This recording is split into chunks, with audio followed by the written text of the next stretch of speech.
Welcome to Kiss the Reviews. I'm Armando, that's Corey, and today we're doing 2023's The Angry Black Girl and Her Monster. Before we get started, if you want to follow me or Corey on Twitter, you could follow me at Junior D's. You could follow Corey at Corey_Idol. And as always, you could follow the show on TikTok, Twitter, and Instagram at Kiss the Reviews.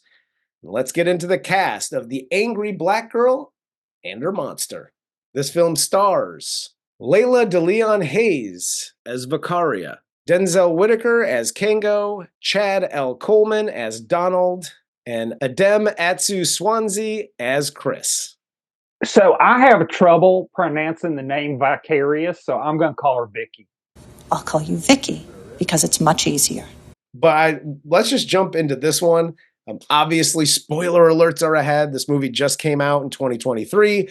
So if you haven't seen the movie, go check it out and then come back and see this. And you can check the movie out on Shudder. This is a Shudder original. But yeah, check it out on Shudder. Get the free preview, the 7-day trial or whatever, if you don't have it already, and check the movie out. But this film opens with a voiceover talking about her mom getting shot in front of her and her brother Chris dying after banging with Kango for a while. And she talks about death. And this is the one thing I really did like about this. And this is kind of the framework of the whole movie. She talks about death as the disease. You know, it's a disease that broke her family. And if death is a disease, then there's a cure. And I'm going to find it, is basically what she says. And she's like the super smart girl. She goes to a private school. They call her like the mad scientist or whatever at the beginning of this movie. I like the I think setup. we need to pump our brakes here just a bit. Corey's Life Lessons. Hi, kids in the hood. Uncle Corey here. You need to shut the fuck up when it comes to saying people's nicknames out loud. I got the mad scientist here, mad scientist with me. This causes her more fucking problems than the fucking monster does. This is insane. Yes. Shut the fuck up. That's like rule number 1. Whisper some shit. Yes. Spreading that shit around. Don't be telling people what the fuck I'm doing. Don't put my business out there. Especially, you're calling me a mad scientist when there is an already known body snatcher out there digging up graves and hacking up body parts in the community. Stop with your mad scientist bullshit, little kid. Yes. Fuck you and your periodic table. You can walk your own ass to school.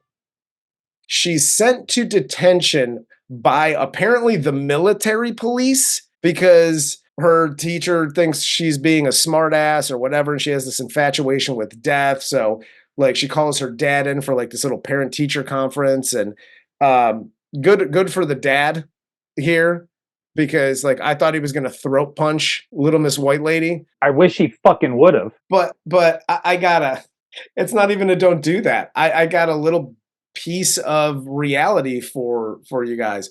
This isn't how detention's done in private school, FYI.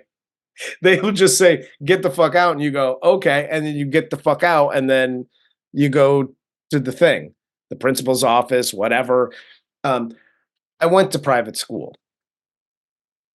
Like, that's what happens. I don't know if this private school is in, like, Lebanon, but they literally have, like, officers there. Like, that's typically what...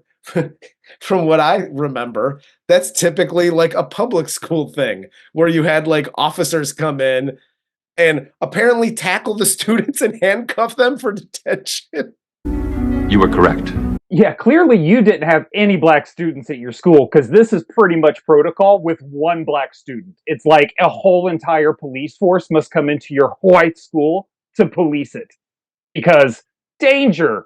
So after this, they cut to her in an abandoned building, dissecting and repairing the body of her dead brother, Chris. Then one night, Vicaria then sees one of the local kids. He gets shot, and she leaves her apartment to view the paramedics trying to revive him. but he dies. And they got the paddles, and she gets like a bright idea, like, oh shit, like I did all this like science shit and, you know, the helix and all that stuff.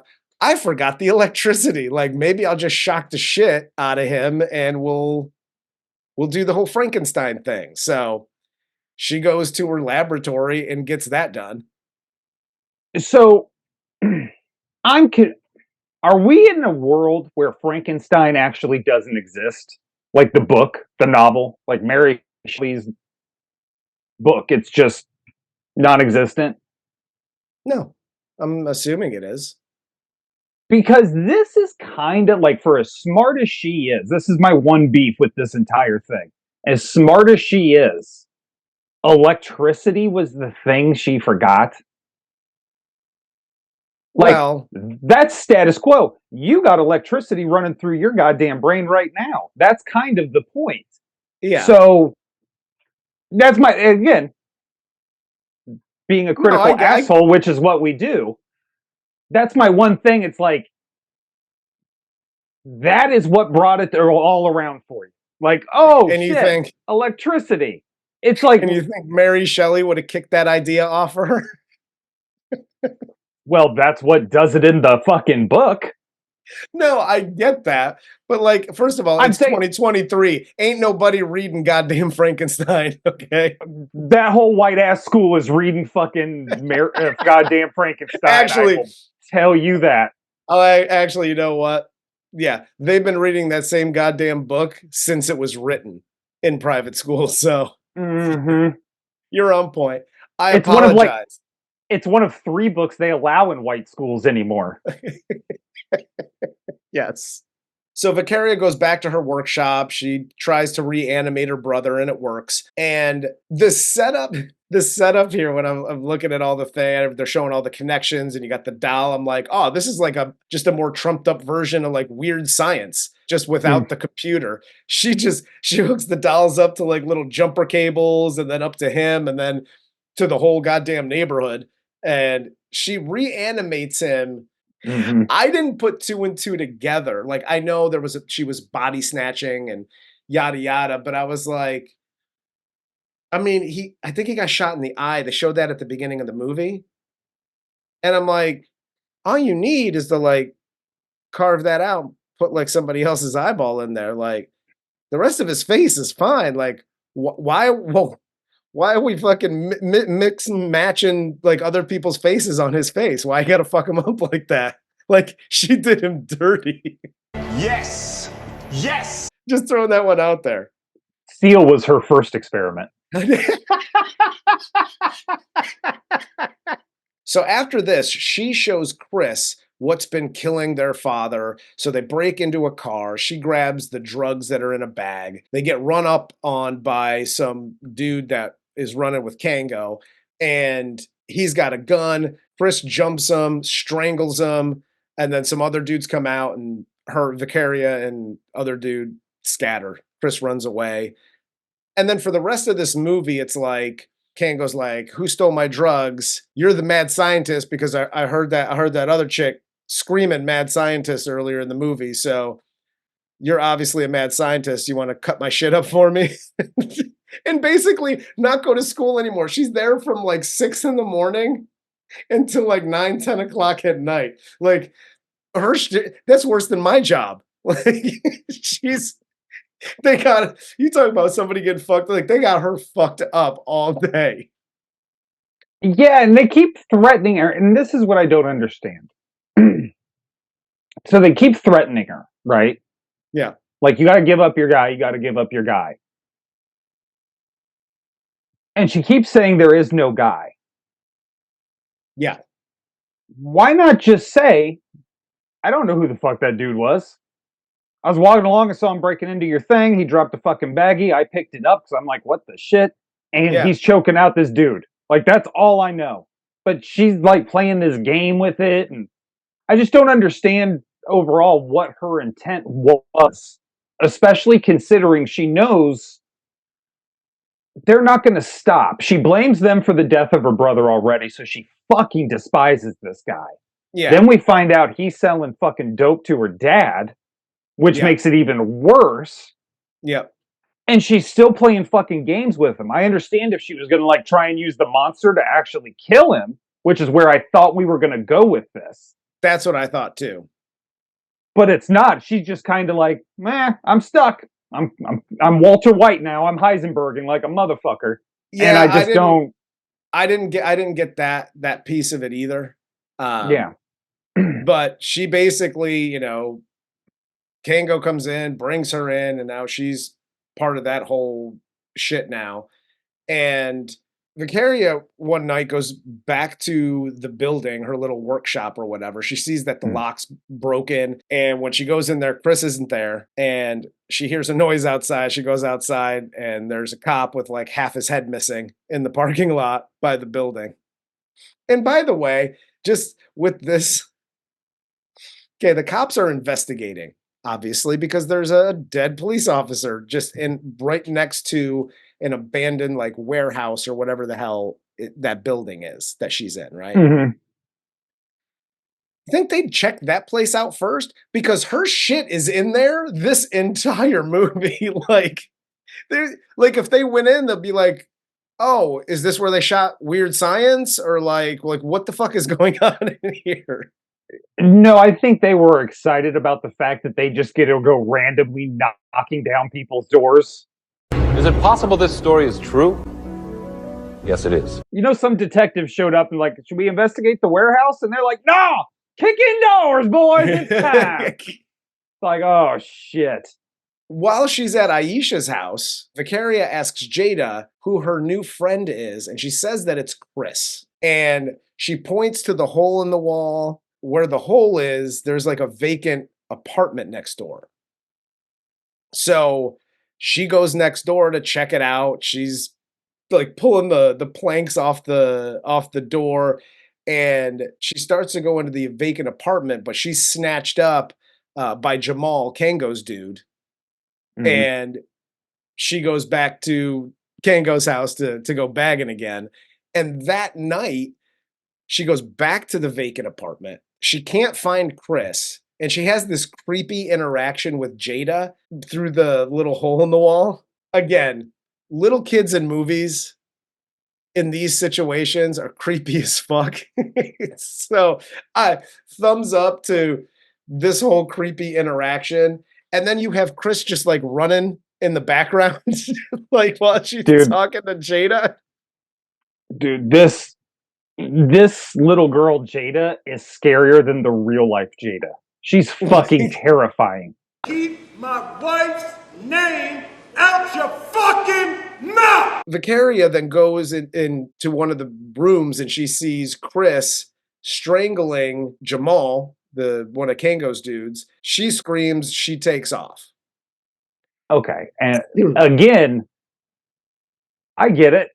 You know, somebody's being strangled and everything, but also maybe we don't interrupt the guy killing the dude that was holding a machete to your neck 2 days ago. Fair. Very like fair. This guy wants you dead. He's made that very clear. Kango's been kind of cool with shit and is like, you're going to work for me or else, but he's also like the voice of restraint with everybody else. Like, I'm not going to kill this little girl. What are you, fucking crazy? Yeah. But this dude's like, no, Jamal being like, no, here's a machete. If he dies, we're going to fucking hack you up. Blah, blah, blah. It's like, dude, strangle him, Chris.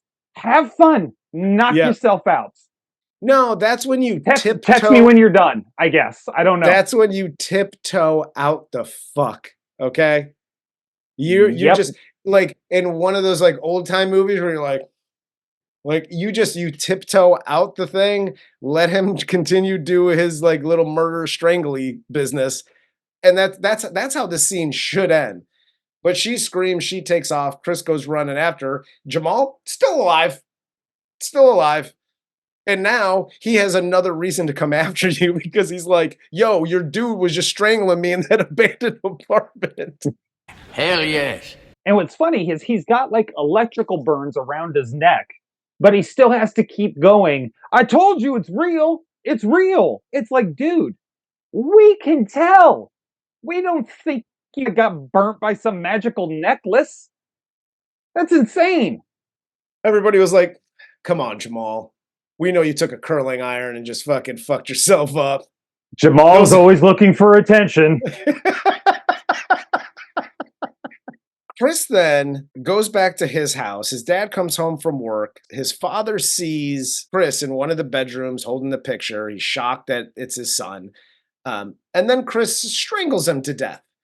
But we also get here the scene where Chris gets stopped by the cops and he gets handcuffed and he breaks out of the handcuffs and he mushes this cop's face so awfully bad. Like because you see the shot is like from over the top. And then Chris like just moves and like walks to, I don't know, go get the other cop or just gets out of frame. And they just have the shot of the dude's face. I was like, God damn. Dude, again, we talk about it all the time in horror films. Good kill, bad kill, whatever, creative. This was just like, he just stomped the shit out of him. And I don't know if it was a boot, if it was his fist, but whatever hit that dude in the face, he hit him real, real hard. Dude, it looked like a vase full of SpaghettiOs broke. You were correct. I do like this, okay? In horror movies, I love when it's one of these things where just your face is just caved in. I don't know why, but it's one of my favorite shots. Like, it's covered up a little bit, the person dips out of frame, and you're just left with the face. I don't know why, but that's like one of my favorite things in a horror movie. I find it humorous, and I know that I'm fucked up, but like that's what leads me to believe it's shit like that leads me to believe like you're a little fucked up.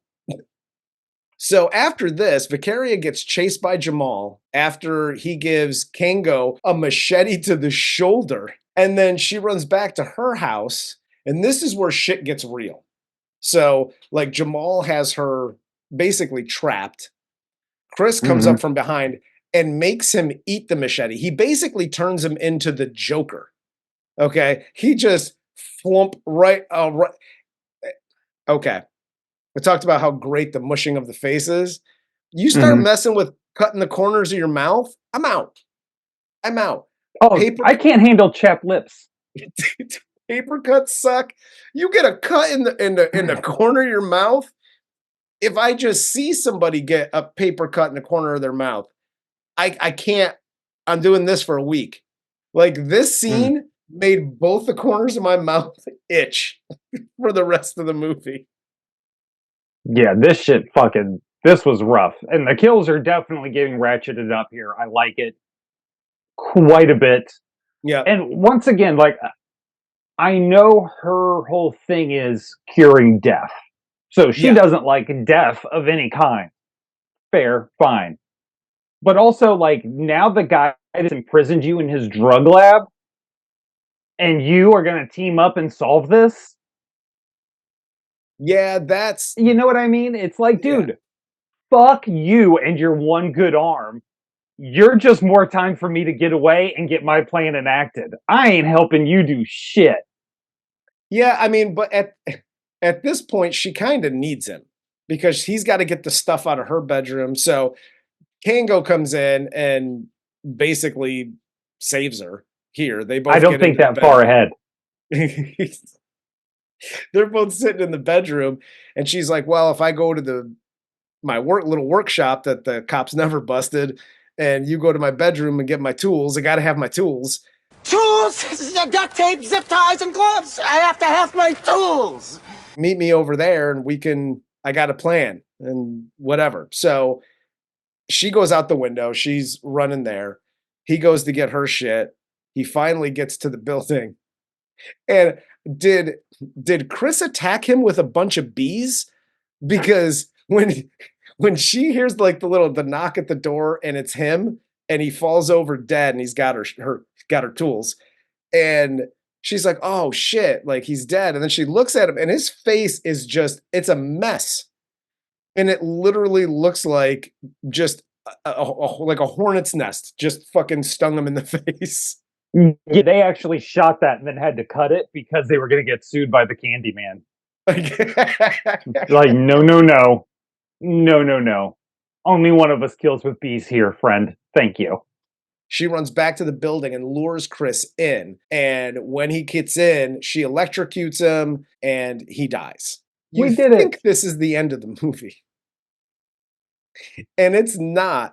And I do like how they ended this movie because it could just, you could have just ended it here because they don't show anything else.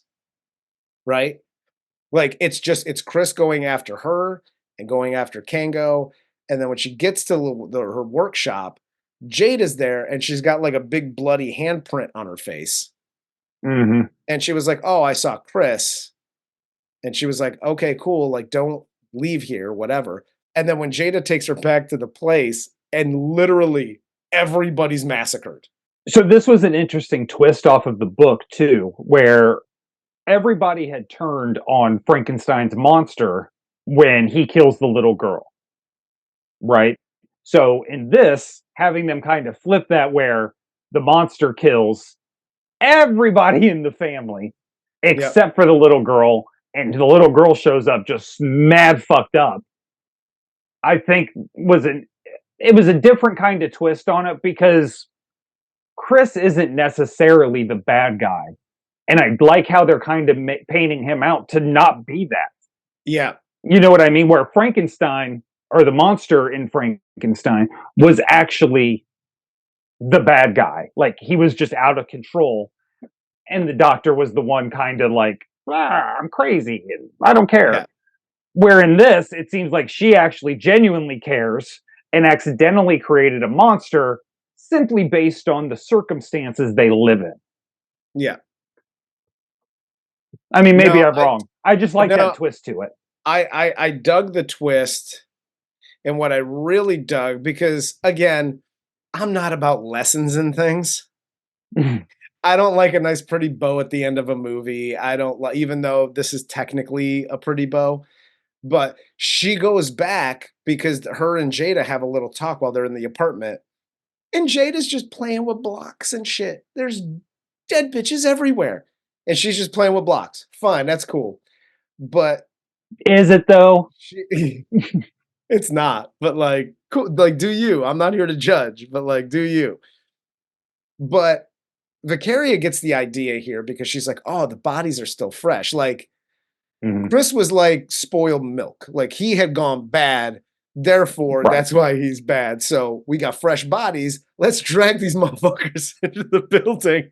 And let's hook them up weird science style again. Let's run it again. Run the same play and see what happens. So she hooks him up. The first one is Aisha and jacks her up. And Aisha's good. Because Aisha's pregnant, the baby's good. Yep. And then she gives the line because Aisha asks, where is everybody else in the family? Like, where's the rest of the family? And Vicaria says they'll be here soon. Again, I don't like lessons, but if you're watching this movie, you're like, did you learn any lessons with your brother? Like, you're just going to do it again? And she was like, you're goddamn right, I'm doing it again. Yeah, I came here to cure death, not fuck around. Exactly. And she does it. Although I say this, the angry black girl and her monster 2 is going to be about that evil little monstrous shit that is given birth to. Yes. And that little creature is going to be a nightmare. Absolutely. No, thank you. Absolutely. And he's going to have superpowers. How can he not? Oh, they're going to have to name him Thor. He's going to have so much electricity coming out of him. I love it. I love it. That should be the sequel. The kid has superpowers. He comes out, he's born. He's already like fucking 5'8", like just born and just jacked. Just murking people, flying around with his like little electrical powers. That'd be cool. That'd be the shit. But no, I mean, dude, at the end of the day, like, again, this is obviously a newer take on Frankenstein. Um, Mhm. I'm here for it. Anytime, you take a story like that, because the story in obviously people have been reading the goddamn book and giving it to people to read in school for eons. Mhm. Um, anytime you take a story like that where that story is solid, and then you kind of reinvent it a little bit, I like it. You put your own like little spin on it and whatever. I dig movies like that. Like I don't know that I would say like, oh my God, this is like the best horror movie, of the year or whatever, but it was good. I mean, I liked it. No, no, I liked it. I think I'm with you. I'm not a message guy. I didn't mind this message so much just because they found an inventive way to put it in here, being the filmmakers, an interesting way to tell the story, which I appreciate. A story that's been told a million fucking times and is like Yeah, gotten to the point where, like, what was it? The last Frankenstein movie we had, Aaron Eckhart was like the monster and was like yeah, making girls swoon and as a superhero. Like, fuck off, Marvel. We don't need you. I like how the monster was killing all of the things that were essentially trying to kill her, yeah, even as well as herself. Um, I think there's a lot in this movie I probably missed on a first watch that I'd have yeah, to go back and kind of watch it again. Um, did I like it? Yeah, I did. Was it like, holy shit, everybody go see this movie? Not really. It was a good, solid, different movie. And I really appreciated that. Other than that, though, I don't think personally there was much new ground being covered outside of the fact that your protagonist was a young female black person who was never raped or had a baby or was on welfare or, had yeah, any kind of stereotypical problem in her life. yeah, Outside of that, no new ground was really broken. yeah. That No, being said, sorry. That being said, if we are going to give black filmmakers, black cast, black writers the opportunity to reinvent some of these classic stories like Frankenstein, like Dracula, shit like that, fucking all for it. Go they they ham on it. already listen, guy. They already did the Dracula thing with Vampire in Brooklyn. Shut your fucking mouth. Shut up! No, I like you said, I like this movie. They're not, you know, breaking any new ground, but it's horror. Yeah. Like they did what they should do in a horror movie. Yep. They got in, you got the backstory of, who the main characters are. They got into the thing. He does the thing, he strangles the people, he does the murders, end of movie. Like, and you have the possibility to set up a second one if you want. That's all I really ask for. And none of it to me was corny or campy. No, not at Like all. it was, and that's what I do appreciate about new films. If you're watching horror from like the 80s or 90s and it's got a little campiness to it, cool. Mhm.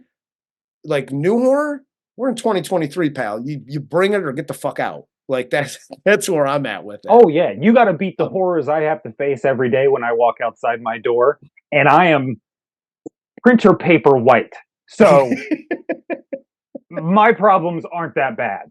So when you are making a scary movie, yes, you have to beat the terror we face in reality. And then when you are making a black horror movie, you got to go that much further. yeah. And I think they did that. By the way, No, I Death think by so too. Temptation, probably Yep. my favorite black vampire movie. That's a very good movie.